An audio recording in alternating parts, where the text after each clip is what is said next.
golf with him. And the best part about playing golf with Andy in his latter years, that is that you were never the worst golfer there, right? Because Andy was always there. And, um, he would hit the ball and he would be like, "God damn it, Andy!" Every time, like you would hear 18 for 18. God damn it, Andy! And I will just never forget that. I'll always remember but he was a good spirit. Like he would turn around. Me personally, like if I'm playing bad, dude, I need 6 feet around me, or I am like throwing a club at you. But yeah, I just remember playing golf with him was always a good time, and it was fun. I got a story of like, when I was probably like 10, 11 years old, like just got an airsoft gun, okay? And this is like a real airsoft gun. It had like the batteries. And, me and my dad are playing in the backyard, and, my grandma and grandpa come over, my grandma and my grandpa come over, and, they catch like the tail end of it. And my grandpa jokingly remarks, like, like he grabs the gun, he's like, "Go out there." And I'm just like a dumb idiot, 10-year-old. And I'm like, okay. So I like throw on my mask and I just start booking it across the yard. And I look at him and like literally I just see a lane, like just a row of bullets. It literally looked like a whip, but was white with BBs. And like every single one of them hit me. They didn't miss at all. It was just like this giant welt on my side. It was really funny. All right. I remember that you were like, "Shoot me once," and then he shot you like 100,000 times. Shoot me one time. I'm just gonna go out there and shoot me like once or twice. Just full auto, fucking 500 times. Hi everyone, my name is Lauren, and we're about to tell you a story about how we got into a car accident in my grandpa's yellow Hummer. Hi, I'm Kyle.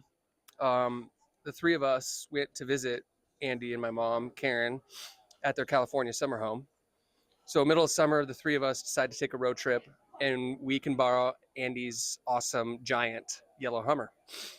And great trip, but on the way home, we have to stop at Walmart, get some snacks, get a new CD. Remember what CDs were? Yes. We got a new CD. Yes.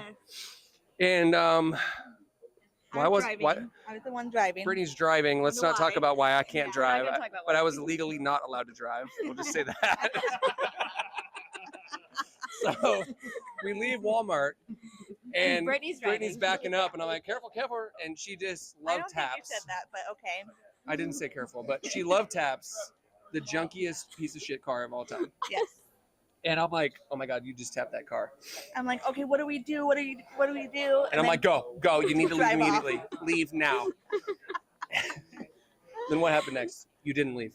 No, she didn't leave. I would leave in the parking lot, and then this woman comes out of the Walmart, and she said, "Did you just hit that car?" And I go, yeah, I was just gonna pull over. We were not about to pull over. We were about to drive back to Arizona, and that's what happened. We're really sorry that happened. The story is there was Facebook drama. We fought with strangers on Facebook over this event.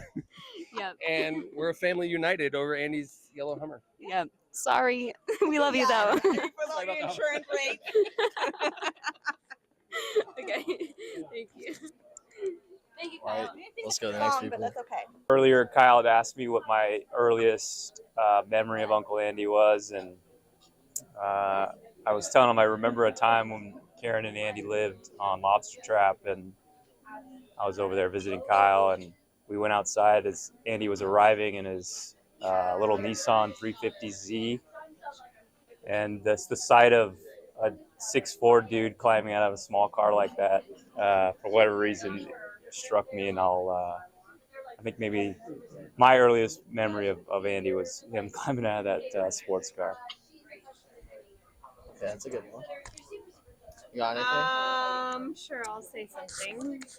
Hi. I would say I can't pinpoint like a specific memory, but one thing that is always special to me was how Andy loved our kids so much. And he first met our son Jones when he was a baby and just like gravitated towards him.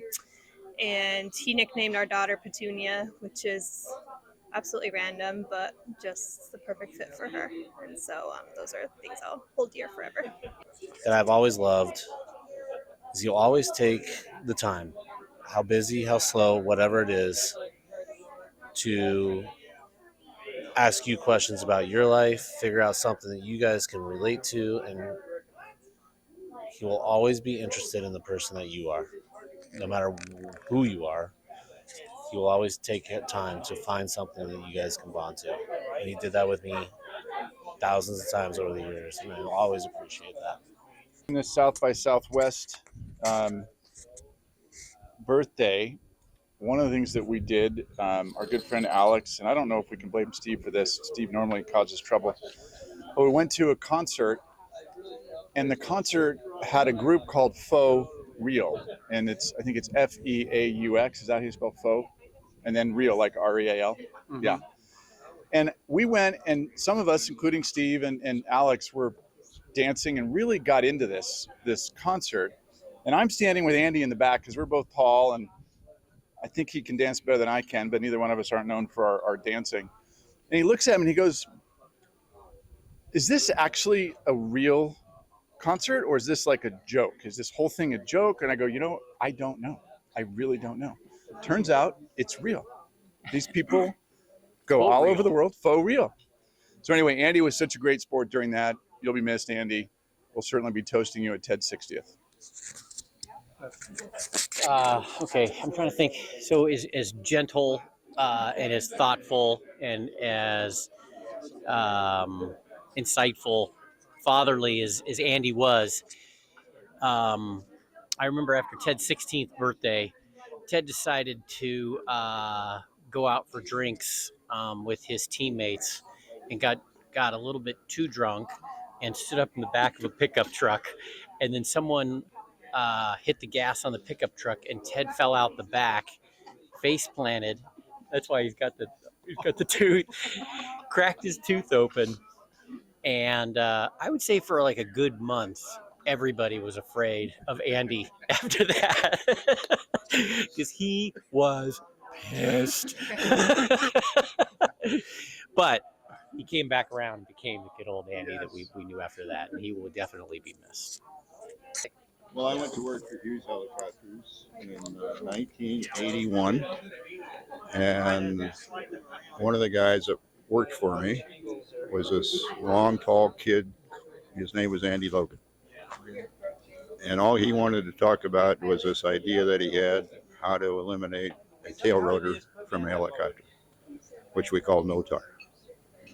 And he never gave up on that, and made the first flight to show that could work. That was in December of 1981. And then from then on, that program developed, and it was all because of Andy's vision and Andy's sweat and tears to make it happen. He would never give up on the idea. There were a couple times when we thought we'd give up on it, but he never did. So There you go. there you are. That's your grandpa. Yeah. So we went to Rocky Point with Andy and Karen many times, and There's a lot of photos tonight of that. we Oh, could yeah, absolutely. barely let Andy unpack his bags before I was like begging for one of his And you bring the shaker. You awesome bring your margaritas. shaker, Oh, he right? brought his own The supplies. Yeah, Yeah, absolutely. he Your brought own the shaker, all good that. stuff. Right. So he'd be in the kitchen, with all of his supplies and everything, and put it in the shaker, and then pretty soon you're like, bring it, and he's like doing the the dance and everything, and that look he'd get on his face, and he'd pour it, bring it to you. I'm like, money, this is heaven. So yes. And then it went Yes. downhill from there. Oh yeah. after a couple of those things, it was Yeah, like, whoa. yeah, Or yeah. went uphill. Oh, it was. I should have got his recipe. Yes. I do know some of the ingredients, though. Right. Yeah. Tequila, maybe. Yeah, Yes. that's one of them. Yeah. So, Okay, I like There it. you go. Thank you Yeah. guys. Cool. yeah.